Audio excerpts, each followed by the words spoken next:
Assalamualaikum warahmatullahi wabarakatuh. Welcome back to my channel. Apa kabar kalian semua seluruh subscriber setia ya, yang hari ini masih tetap memberikan support dan dukungannya terhadap channel ini. Terima kasih banyak untuk kalian mungkin sudah menekan tombol subscribe, like, dan udah nge-share semua video-video kita. Dan mudah-mudahan kebaikan kalian hari ini akan menambah rezeki kita semua ya, dan memberikan kita kesehatan sehingga kita bisa melewati satu persatu badai permasalahan kehidupan hari ini, termasuk di dalamnya hutang di aplikasi pinjol. Baik ya, sebelum melanjutkan video ini, aku pengen mengabsen kalian terlebih dahulu. Kalian yang menonton video ini dari daerah mana saja, dan kalian bisa menuliskannya di kolom komentar di bawah video ini, supaya kalian bisa saling berinteraksi dan bertukar informasi. Baik ya, hari ini yang gagal bayar pinjol itu ada jutaan orang. Ya, jadi bukan cuman kalian sendiri aja yang hari ini sedang pusing tujuh keliling ya, yang masih merasa dikejar-kejar sama pihak aplikasi pinjol. Ada jutaan orang hari ini yang mungkin sedang berurusan sama yang namanya aplikasi pinjol. Dan hari ini kebetulan di tengah susahnya badai perekonomian kita hari ini, banyak yang belum mampu melakukan pembayaran ya, dengan berbagai macam alasan. Katanya suaminya lagi nggak kerja, ada yang bilang katanya uang belanja udah nggak cukup lagi, ada yang bilang gajinya udah nggak cukup lagi bang buat tagihan rumah, listrik, air, habis semua ya. Dan hari ini kebingungan. Lantas apa sih resiko yang akan kita hadapi di tahun 2023 ini terkait tentang belum mampu melakukan pembayaran di aplikasi-aplikasi pinjol? Hari ini untuk yang sedang gelisah ya, cobalah untuk tenang terlebih dahulu. Dan jangan lagi melakukan tindakan apapun hari ini yang mungkin bisa ya merugikan diri sendiri, orang lain, dan orang-orang yang kita sayangi. Ya udah cukup. Hari ini masalah hutang pinjol ini udah benar-benar membuat kita lelah. Stres berat ya, udah nggak nafsu lagi buat ngapa-ngapain. Tapi kok tambah gemukan ya. Bagian yang lain memang nggak nafsu. Kalau untuk makan masih harus tetap kita nafsu makan, supaya kita memiliki energi untuk bisa berpikir keras ya, bagaimana caranya untuk keluar dari aplikasi pinjol ini. Nah, hari ini untuk kalian yang belum mampu melakukan pembayaran di semua aplikasi-aplikasi pinjol legal OJK, maka kalian akan dibawa ke Pusdapil. Gak main-main, dibawa ke Pusdapil. Lantas banyak yang masih bertanya-tanya hari ini, mungkin baru saja terjebak dan bergabung di zona riba aplikasi pinjol ya kan. Apa sih sebenarnya Pusdapil itu? Fungsinya apa? Dan resikonya apa kalau seandainya kita sudah masuk ke dalam Pusdapil tersebut? Dan apakah Pusdapil hari ini sudah bisa diakses oleh masyarakat Indonesia? Dan apakah Pusdapil ini bagian dari OJK? Dan awas, hati-hati, banyak yang sudah mengaku-ngaku dari Pusdapil. Jadi jangan ada yang menjadi korban penipuan lagi. Nah, pada video kali ini kita akan bahas itu ya. Pusdapil itu pusat data fintech lending.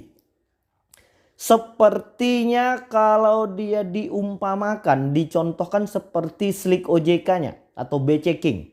Nah, kalau untuk yang non-bank seperti fintech lending itu namanya Pusdapil. Nah, itu yang pertama. Kalau di bank, di perbankan, itu namanya Slick. Ya kan, dulu namanya BC King. Nah, kalau untuk yang non bank seperti fintech lending ini namanya Pusdapil. Itu yang pertama. Dan yang kedua, fungsi Pusdapil ini mengawasi kita dan sekaligus mengawasi fintech lendingnya. Namun apakah Pusdapil hari ini sudah bisa diakses oleh jutaan masyarakat Indonesia? Dan dinyatakan untuk per hari ini belum bisa diakses untuk umum. Masih hanya untuk beberapa ketentuan-ketentuan saja, mungkin sesama pinjolnya yang bisa sudah mengakses Pusdapil tersebut. Hari ini siapa yang sedang kebingungan karena udah nggak bisa minjol lagi di aplikasi yang lain? Nah, mungkin ya si aplikasi pinjol tadi sudah mengakses Pusdapil. Misalnya ya namanya Mbak Salwa. Mbak Salwa ini udah pakai fasilitas pinjol A, B, C, D, E. Lantas hari ini untuk gali lubang tutup lubang dengan harapan ketika bisa meminjam di aplikasi D untuk membayarkan di aplikasi A. Ternyata si pinjol nggak ngasih. Kenapa ya kira-kira? Karena kita sudah masuk ke dalam Pusdapil dan tercatat bahwasannya hari ini punya tunggakan di A, B, dan C. Nah, Indonesia ini cukup lengkap. Ada OJK, ada AFPI, ada Pusdapil, ada Kemkominfo. Banyak banget ya yang hari ini ikut mengurusin yang namanya aplikasi pinjol di Indonesia.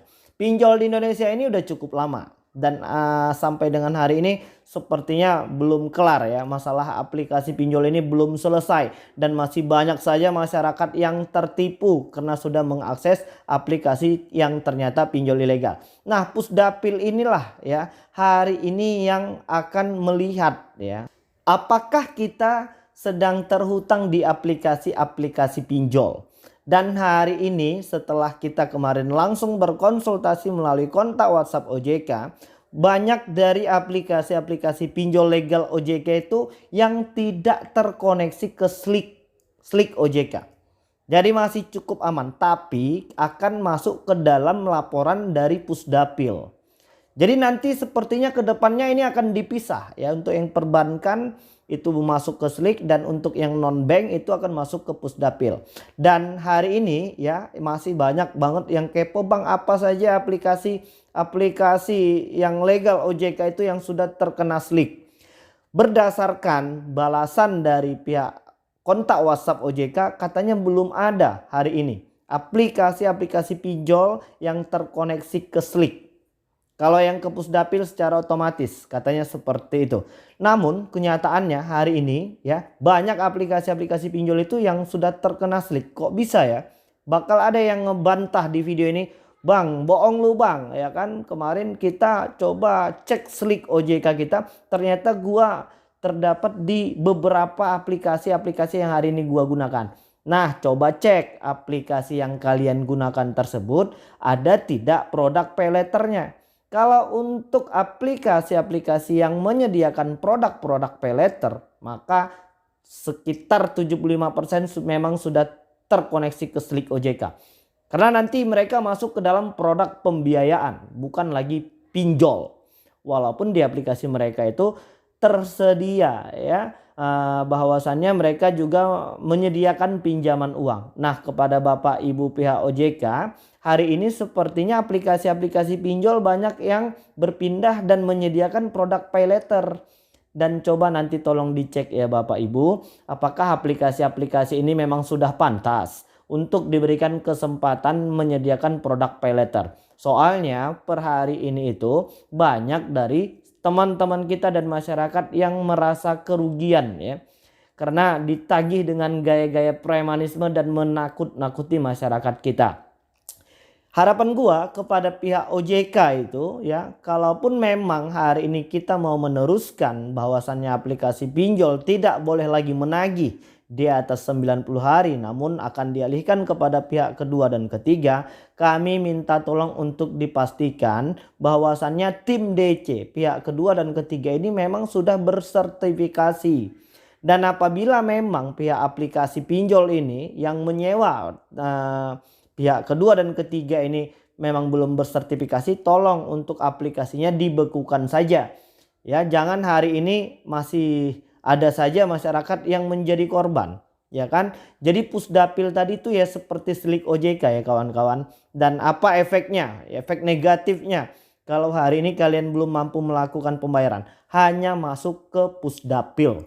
Itu saja. Untuk masalah debt kolektor lapangan itu kita masih menunggu keputusan dari pihak OJK yang sudah hampir setahun ingin menggodok dan memastikan dan tidak memperbolehkan aplikasi-aplikasi pinjol ini untuk menggunakan debt kolektor lapangan. Namun sepertinya sudah hampir setahun kita masih menunggu, belum ada kejelasan dan keputusan apakah aplikasi-aplikasi pinjol legal OJK memang sudah tidak boleh lagi menggunakan debt kolektor lapangan. Oke, jadi udah cukup jelas.